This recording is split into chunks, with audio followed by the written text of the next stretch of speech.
अस्सलामुअलैकुम। हमारा आज का सबक है कंपैरिजन ऑफ नंबर्स। हम आज के सबक में सीखेंगे कि नंबर्स को किस तरह से कंपेयर करते हैं एक दूसरे के साथ। कंपैरिजन का मतलब है बिग और स्मॉल। ये समझना कि दो चीज़ों में से कौन सी बिग है और कौन सी वाली स्मॉल है, ये कंपैरिजन कहलाता है। फॉर एग्जाम्पल, हमारे सामने एक पिक्चर मौजूद है जिसमें दो बॉल लाइक ऑब्जेक्ट्स हैं। गेंदनुमा दो चीज़ें हैं, दोनों के साइजेस मुख्तलिफ हैं। हमारे पास जो रेड ऑब्जेक्ट है वो साइज़ में बिग है और जो गोल्डन ऑब्जेक्ट है ये साइज़ में स्मॉल है। जब हम ये बता दें कि कौन सी चीज़ बड़ी है कौन सी चीज़ छोटी है तो ये हम कंपैरिजन करते हैं। Let's learn from another example. हमारे पास एक और तस्वीर है जिसमें मुख्तलिफ साइजेस की पेंसिल्स दी हुई हैं। जब हम ये बताएं कि पेंसिल्स छोटी तादाद में कम हैं जबकि पेंसिल्स साइज में बड़ी तादाद में ज़्यादा हैं, तो ये हम कंपैरिजन कर रहे होते हैं। मैथ में number of comparison of numbers के लिए खास सिंबल्स इस्तेमाल होते हैं। इन सिंबल्स के लिए एक खास टर्म इस्तेमाल होती है, हम कहते हैं इन्हें ये क्रोकोडाइल सिंबल्स हैं। इनका खास मतलब होता है। हमारे सामने स्क्रीन पर मीनिंग आ चुके हैं इनके। जब हमारे पास क्रोकोडाइल का माउथ ओपन हो जिस शेप की तरफ, जिस नंबर की तरफ, वो ग्रेटर देन होती है, और हर वो नंबर जिसकी तरफ क्रोकोडाइल का माउथ बंद हो वो लेसर देन होती है। और जब हमारे पास दोनों रकमें एक जितनी हों तो हम इक्वल कहते हैं। ठीक है।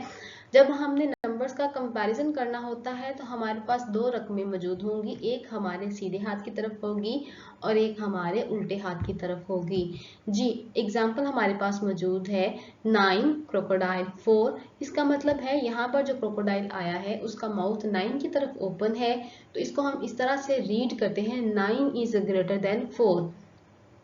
सेकेंड एग्जाम्पल में हमारे पास 4 जो है वो लेसर देन 7 है। क्यों हमने इसको लेसर देन पढ़ा? क्योंकि 4 की तरफ हमारा जो क्रोकोडाइल था उसका माउथ क्लोज था। अगली एग्जाम्पल में हमारे पास लेफ्ट और राइट साइड पर 5 डिजिट मौजूद है, नंबर 5 मौजूद है।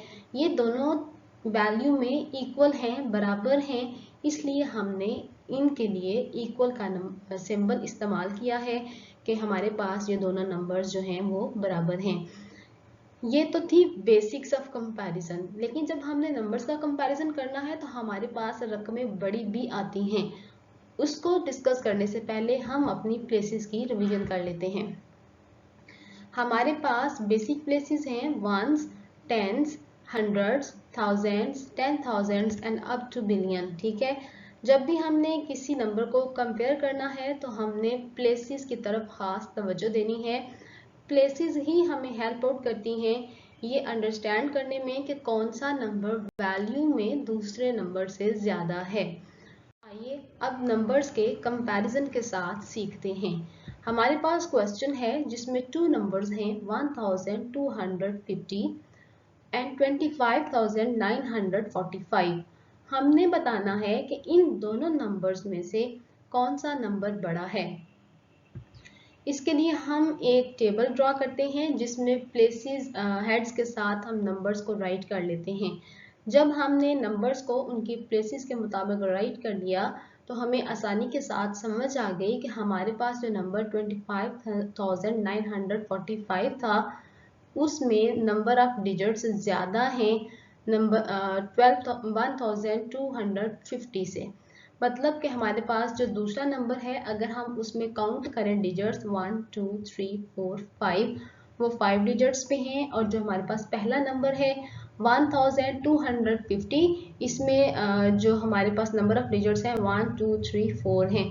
हर वो नंबर जिसमें नंबर ऑफ प्लेसेस ज़्यादा हों या फिर नंबर ऑफ डिजिट्स ज़्यादा हों वो नंबर दूसरे नंबर से ग्रेटर देन होता है। और हर वो नंबर जो ग्रेटर देन होता है हम उसकी तरफ क्रोकोडाइल का माउथ ओपन कर देते हैं। अब हम एक और एग्जाम्पल से, एक और सवाल से समझते हैं कंपैरिजन ऑफ नंबर्स। हमारे पास दो नंबर्स मौजूद हैं 1250 एंड 5945। हमने इनको भी कंपेयर करने के लिए इनका प्लेसेस चार्ट ड्रॉ कर लिया है। जब हमने इनको इस तरह से लिखा प्लेसेस के अकॉर्डिंग, तो हमें पता चला कि हमारे पास दिए गए दोनों नंबर्स की जो नंबर ऑफ प्लेसेस हैं वो तो इक्वल हैं। इसका मतलब है दोनों नंबर्स में जो डिजिट्स हैं वो काउंट किए तो दोनों की तादाद इक्वल आ गई। एक रकम में भी 4 डिजिट्स हैं तो दूसरी रकम में भी 4 डिजिट्स हैं। जब हमारे पास इस तरह से इक्वल डिजिट्स आ जाए फिर हम नंबर्स को किस तरह से कंपेयर करते हैं। जी, इसके लिए हम इस तरह से करते हैं कि हम उल्टे हाथ से अपनी लेफ्ट साइड से उनकी जो हाईएस्ट प्लेसेस होती हैं उनका कंपैरिजन करना स्टार्ट कर देते हैं। दोनों नंबर्स की लेफ्ट साइड पर डिजिट 2 और डिजिट 2 है, मतलब कि दोनों बराबर हैं।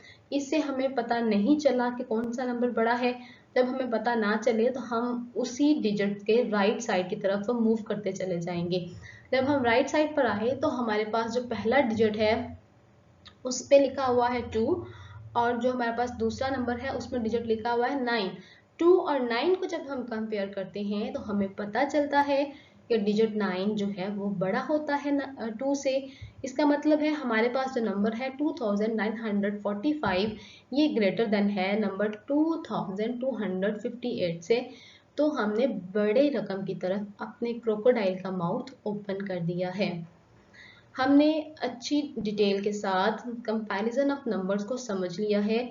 अब ज़रूरत है कि हम इसकी बार बार मश्क करें, प्रैक्टिस करें, क्योंकि practice makes a man perfect. बार बार मश्क करने से ही हमें अपने टॉपिक पर अच्छे से ग्रिप हासिल होगी। लर्नर्स की प्रैक्टिस के लिए एक वर्कशीट शेयर की जा रही है। इसको नहायत तवज्जो के साथ देखिएगा, समझिएगा और हल करने की कोशिश कीजिएगा। Thank you.